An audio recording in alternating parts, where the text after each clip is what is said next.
What's hot, what's not, and why? October going into November. What did I play? The best stuff I played. What was the best crowdfunding? What was the worst on crowdfunding? As well as what's hot right now. Let's freaking go. Post Essen. What do you need to know? I wasn't kidding about October being an absolutely explosive, huge month on crowdfunding.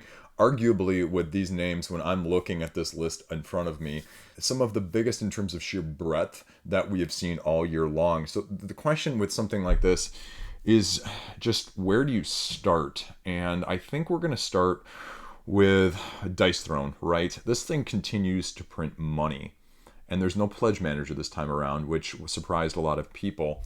And literally on the heels, on the current wave, I guess I should say, not even on the heels of Outcast delivering, which again just goes to show, I feel like either Dice Throne gamers in general are just a proportionally whinier, more entitled bunch, or it's just again being part of a Facebook group as a whole is probably the problem, because just so many people, you just like daily comments flooding my feed as I'm trying to buy a few board games off my wish list, because that's the really only the reason I use Facebook in the first place.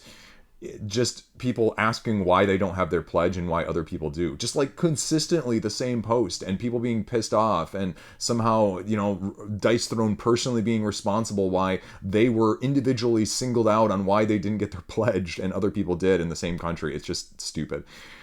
Vanguard, though, slightly less complex potentially than Outcast. Outcast apparently is pretty looking complex in that way. I'm trying to pick up a copy on the secondary market or wait for it at retail. We'll see how that goes.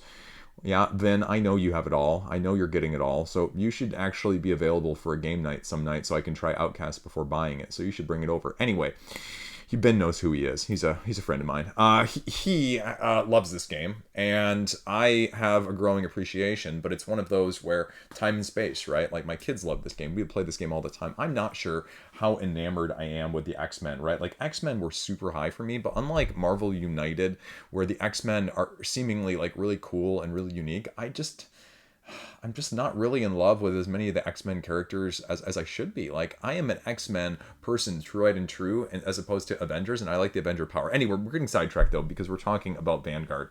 And they just announced that their digital version for Kickstarter will be going live in April, but I guess that begs the question now with, I think someone said 40 different characters. Do you have enough? Can you have enough of this?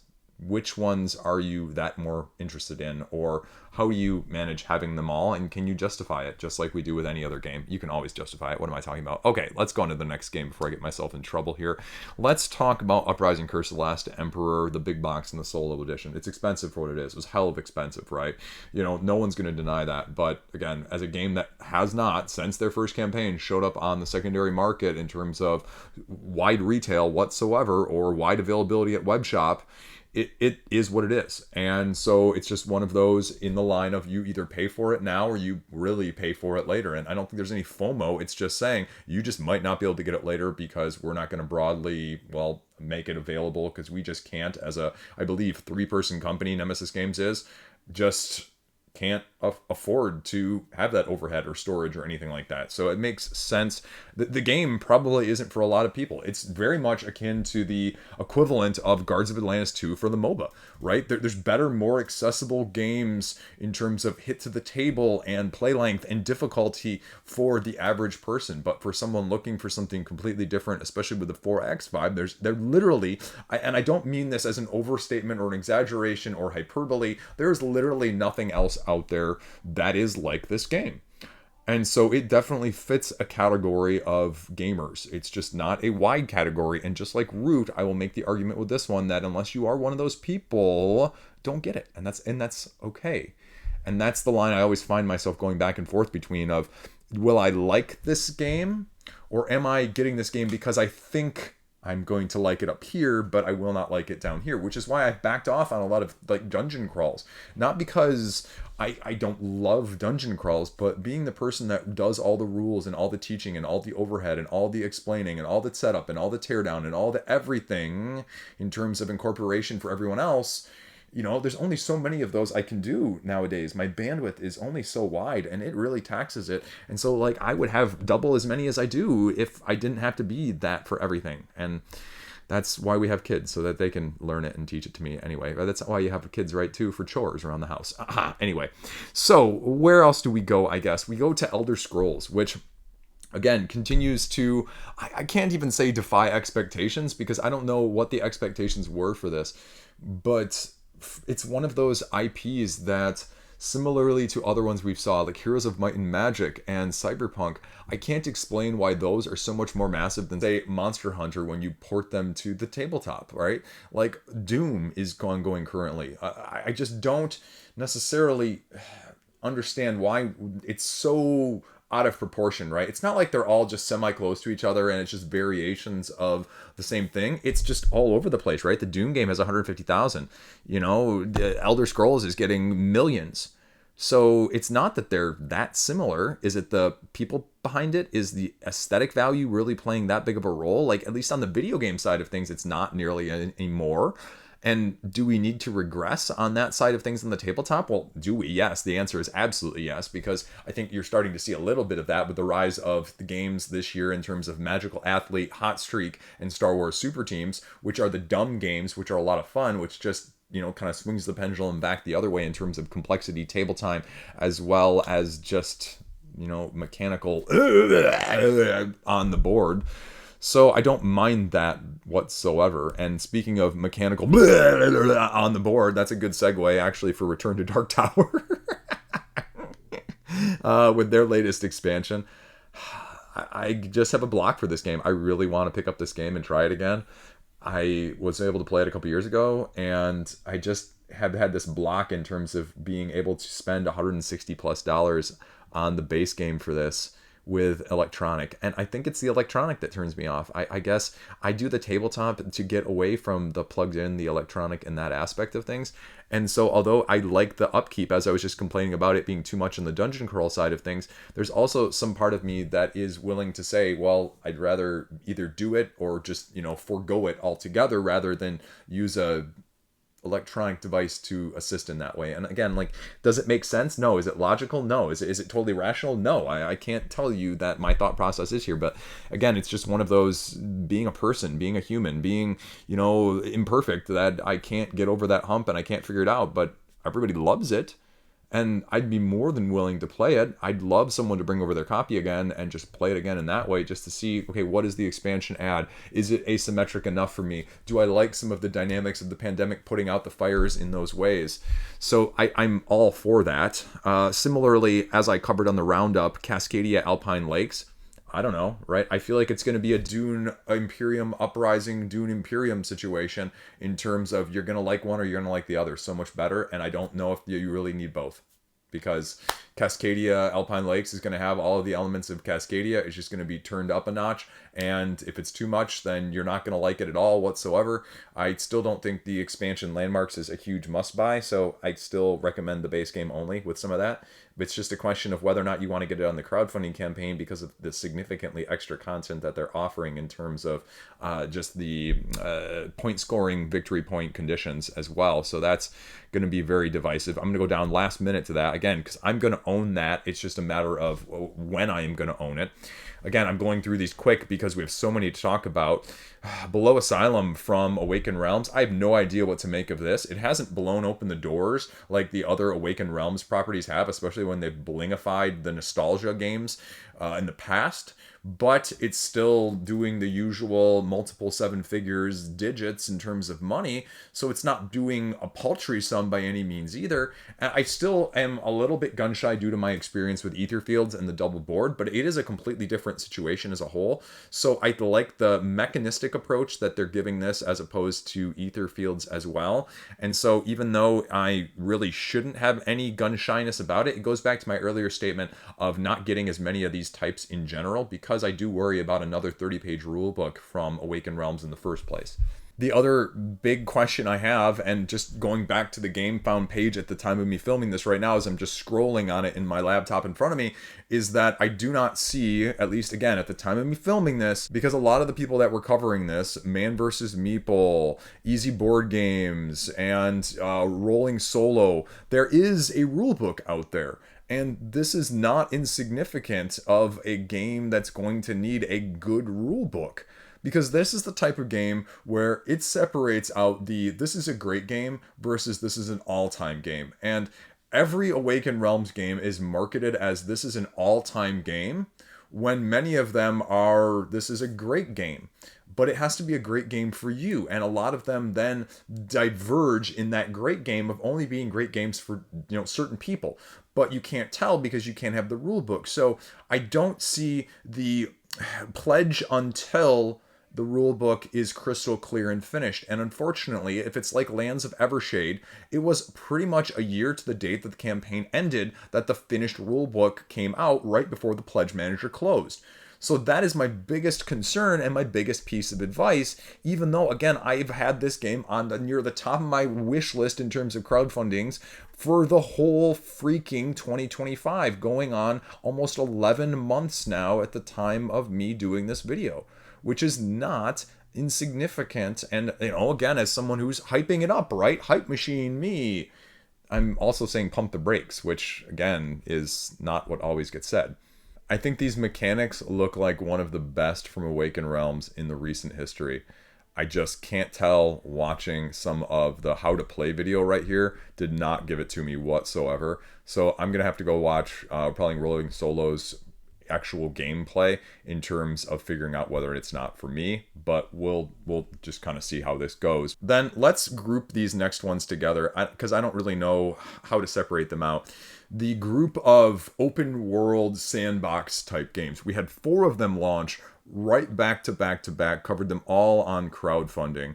We had Journeys Afar, the Ketsuki, again, weird name. I wonder if it's just going to get shortened to Journeys Afar at some point. Then we had Vanilla, which ended up canceling. Then we had Gone to Gaia, which again is doing well, but Threshold is the only one that is really achieving some significant crowdfunding swell in terms of money. And it's interesting. I would have thought that at least 3 of these would have done the same.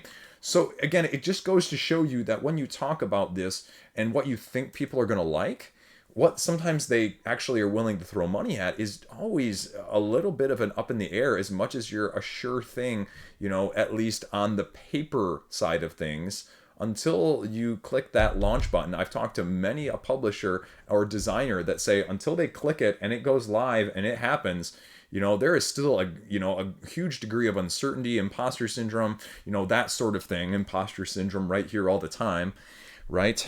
And so that is a huge element. And again, why did that one is it a better aesthetic?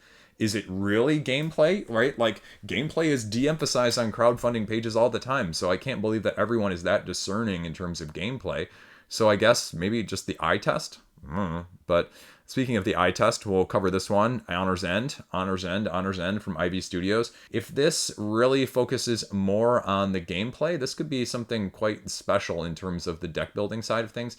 Again, I just wasn't as big a fan of the narrative, and the fact that you don't need to do it is going to be a big plus. So I kind of want to see what that end product looks like, because again, I think this could be, in terms of right now, it's not as good for me in terms of there's the gameplay as several of their others, 2 of the retail ones, including 2 of their previous crowdfundings in terms of Veiled Fate, Mythic Mischief, Pillars of Fate, and Time to Panic are all above it right now for me, but I could see it easily eclipsing 2 or 3 of those potentially, depending on what the final product looks like in terms of my overall Ivy Studios games. But it's a bit of a mixed bag, and just like Elder Scrolls, you're paying for pre-deluxifications that companies are known for. And that's all the rage with almost every crowdfunding page nowadays. Even just filming one of the roundups right before this, everything is offered in that way regardless. Mystic Moon from Unstable Games, they raised a bunch of money. Cretaceous Rails is going on with Cretaceous Sales, which is doing really well. The other one I'm going to mention is Wonderland's War. I'm surprised by how much money this is getting. I think it goes to show that people really did like Wonderland's War. It wasn't just a flash in the pan top 10 list game when it came out in 2022. But this is the expansion I think that people wanted with the previous Shards expansion, just like changing the decks. This is more gameplay content. This is more of the good stuff. Duel, I actually really like Duel as a non-area control person, and what I'm really saying with that is that I like the idea of Duel better than getting the expansions, even though these expansions in terms of the White Queen and the Caterpillar look really, really nice. I think that Duel looks better to me overall comparatively and is a better fit. And then last up here, we'll mention it because I covered it and I really can't wait to see what the final product looks like as well. Deco over on GameFound is on my wish list, on my short list of things that I really want to play in terms of final copies. Taking a different spin, a closer approximation on a competitive version of Balatro, or competitive version compared to the solo version in the form of Ace of Spades, minus the controversy. So again, just I could spend 5 or 10 more minutes talking you further about the Hellbringer, which was a great solo dungeon crawl card-based expansion game we didn't touch on. Kavango has an expansion, the New Chronicles of Time. We didn't touch on Doom. We didn't touch on Joyride with their return. Vampire Survivors, the WTF that is, and no clue about whether or not that's going to be good. And the anime manga inspired Berserk from Monolith. Again, we didn't touch on any of those, but that's how deep this month was as a whole. So let's talk about what I played and what was the best this month now. Top 15 games. Again, like 1 or 2 of these are repeats, but we're going to go over them really quickly in terms of what was the best of the month. We're going to do these in alphabetical order because that mixes up the fun in terms of just where things are at. So first one was actually Beat the 8 Ball. It's a really simple like kids family game that I picked up on a whim, that you just have this ball that you're holding back, and essentially when you let go, you're trying to beat the 8 ball who's going and spinning down the center, and if you get before the 8 ball, you score points. Unless you're the first person that, well, beats the 8 ball. Then every other subsequent person scores points. But if you're after the 8 ball, because you know it's spinning and spinning and spinning and spinning and spinning and spinning and spinning and spinning and spinning and spinning in, if you're after, you lose points. First one to 10 points wins. I mean, it's going to be my most played game of October. It's probably going to be one of the most played games of the year. The kids love it. It's fantastic. I'm sure you'll see a YouTube short of it in the meantime. So that's first up. And that was actually number 12, just because mechanistically speaking, it's not the biggest of those games, but it is there. Then we're going over to Castle Raisers. Castle Raisers, again, is going to be number 8 ranking on this list just because I have mixed feelings about it. I really like it, but then I don't really want to play it over other things. Wonderful World of Board Games sent it to me as a review copy, and it's a fantastic game. I really want to see what else they can do with this because they've got a really solid foundation. Their other one that just got released, Last Lantern, I really want to do as a bag building, polyomino laying, chapter layering, modularity, difficulty sort of situation. And their previous one from last year, Lone Wolves, is a fantastic spin on an area control style battle line medieval. And so I think this one really is a good game overall. Then DC Superheroes United, the Batman Rush standalone core box that went straight to retail from Spin Master. This is actually game numero trace of the month, and you'll know why later, why this is number 3, because this is a fantastic core box game. If you're looking for a core box recommendation and you don't care Marvel versus DC, I would actually recommend this one. This is actually fantastic. You know, X-Men is great, Multiverse is awesome, but this one is got everything that you need if you're looking to get into it at a more complex level, because it definitely is building upon the layers of what Marvel United or the United system did in general without straying too far. It's giving you more asymmetry. It's giving you more options. It's also giving you all the modes that have been previously included, including the one versus all supervillain and the solo mode. So it gives you a controlled Superman, which again is a different twist because you're actually controlled even as the good guy, which is just different. So that's kind of cool. And I can't wait to see what the other DC stuff has in store for us, because there were so little details during the campaign, because you know you're getting that with Spin Master because it's Spin Master at this point. Then we're going over to Don't Starve. Don't Starve was a very interesting aspect of things. A number 11, actually. He's like just above Beat the 8 Ball because it's a prototype. Because it's a prototype. I can't look at the end product and, you know, necessarily extrapolate how high this could rise up. So almost unanimously, when I talk about prototypes or crowdfunding preview versions of things, they just aren't going to be as high. Period. By the nature of the incompleteness leading to significant concerns about balance issues with many of these games, especially when the difficulty is that hard for a survival-based game. Does it have a really good pedigree? Yeah, I think Glass Cannon Unplugged just put a really solid thing. But at the same time, like their other games, Apex Legends, as well as Frostpunk, and as well as Dying Light, these are all big games. Like big boxes, tons of freaking components, tons of rules and upkeep. And if that's not your vibe, this game is going to bounce hard off of you, no matter how much you love the IP in that way. Then, General Orders Sengoku Jidai. This was actually number 4. Again, I think this is going to appeal to a ton of people, especially the non-wargaming war gamers. And so that has to be put out there in terms of things that you might be, needing on your radar. But, Osprey Games, this might be my favorite Osprey game that I've ever played.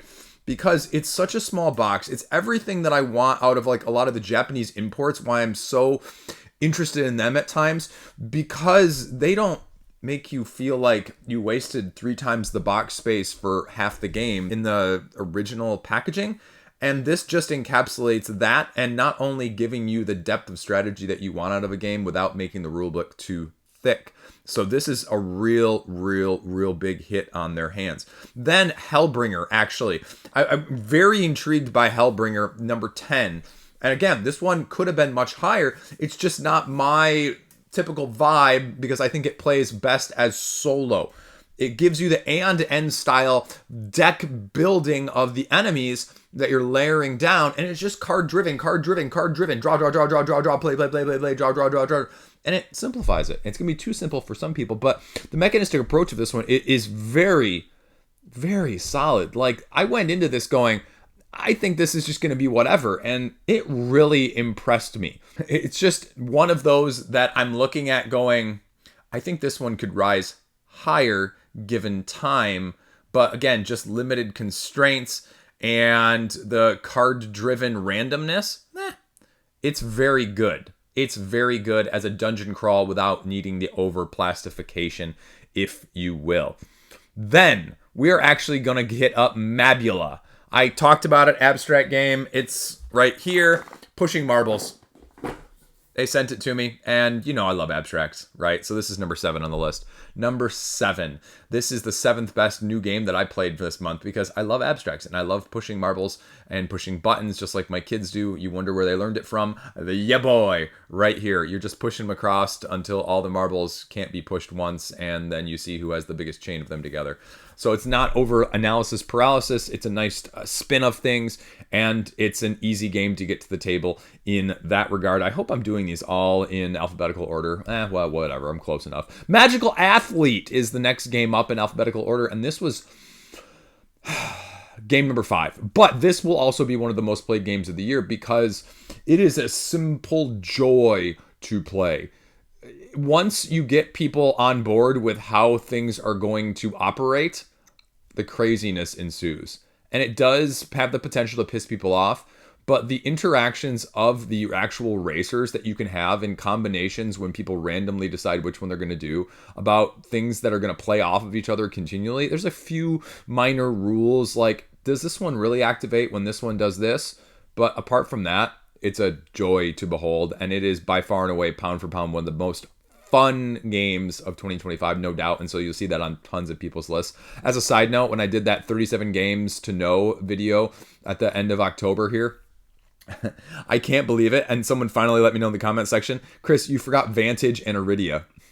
You idiot. You idiot, Chris. The biggest retail release and arguably one of the most well-rated crowdfunding games of the year. And this genius forgot to put him. So it should have been like 39 or 40 or probably 42 of all the other ones I missed. But you know what? Screw it. I told you I was going to miss stuff in the video. I told you I was going to miss stuff. And I clearly missed stuff in that way. Then we're actually going to go the Peak Team. The Peak Team was Game of the Month for me. Game of the Month.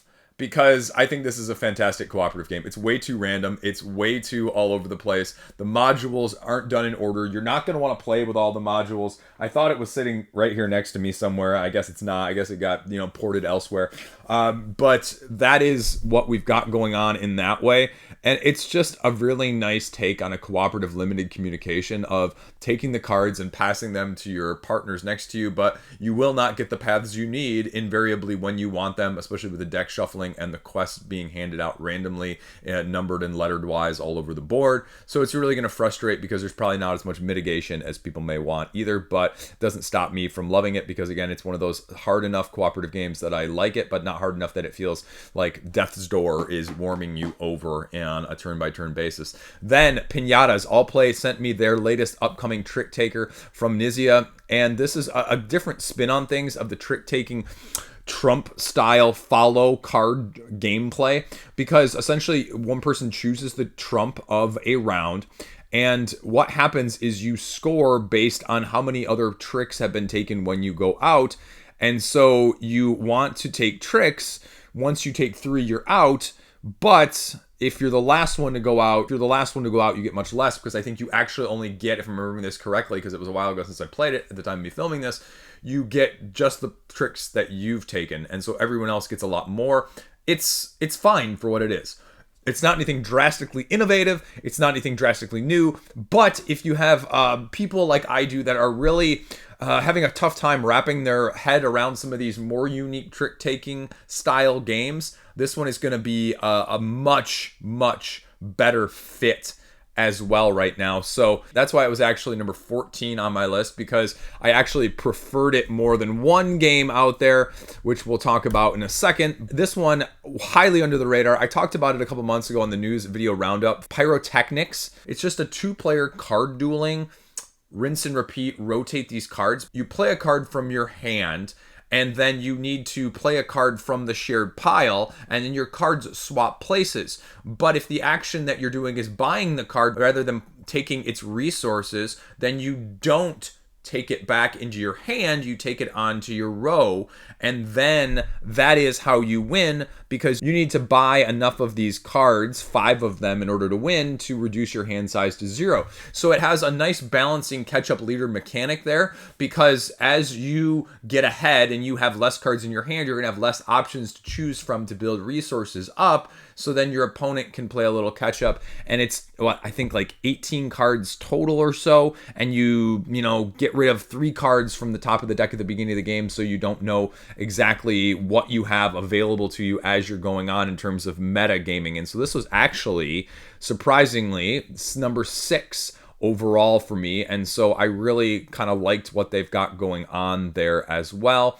Then Ready, Set, Bet. I traded for a copy of the regular edition in a math trade probably 2 months ago, and you're dice rolling and you're horse racing and everyone's throwing their bets down, and I see why people really, really like this game.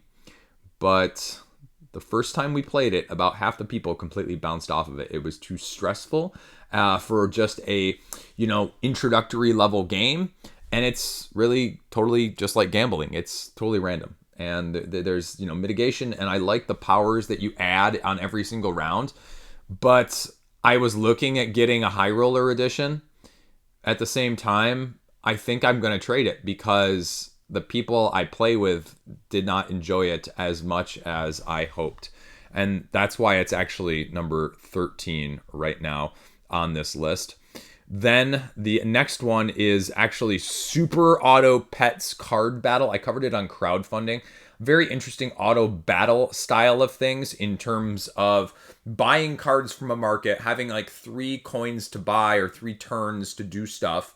And then you get to decide the order of all of them, and then you just flip them auto battle back up. And so it's a clever mechanic, and I wonder if we're going to see more of this, because the next game on this list, although Super Auto Pets, again, just having one of the 3 copies, I didn't really like the variety, and it was just way too random in terms of, you get a bunch of cards at the end, and it just can kind of keep on going and going. It's fast, though, but it just felt like it overstayed for what it should have been.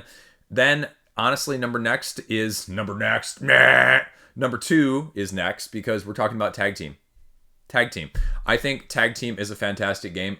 Most likely, it's going to be on my top 10 list of the year if it's sitting this high on my monthly roundup. So I really like what they're doing. I worry only about the end game, where you can just kind of have this stalemated blah. And so I really don't like that. That's really off-putting, to play that whole game and to get through your deck and to have no one win. It seems freaking counterintuitive. But at the same time, I really like the use of this auto battle switch, even though, again, I just criticized auto battle one way. You're basically just putting the card on the top or the bottom. So you have these 2 cards that are like continually rotating and trying to keep track of things. And that's the biggest problem, is after you have a couple times where you put that card on the top of the tag team, smash them together style of things, you forget what that bottom one is. So all of a sudden you're like, oh crap, do I want to put this card on top or bottom? Because I don't remember what that other one is. So is it actually going to work with what I think my opponent just bought? but it's cool. The combinations are crazy. I guarantee you're going to see a combination expansion in 2026, which just reminds me, the expansion for the two of you that read this on the blog post for Gosu X just had the English version over at Philibert, so you can pick up the 3rd character pack expansion. It cost me way too much money to get that shipped over here. I just ordered it today, the day I'm filming this, and the shipping was twice as expensive as the game was. But it's the only place on the internet that you've ever been able to get the English versions of the Gosu X expansions, so I bit the bullet and did it. Then Star Wars, and this probably should have been before Super Auto Pets Battle, and this should have been before Tag Team.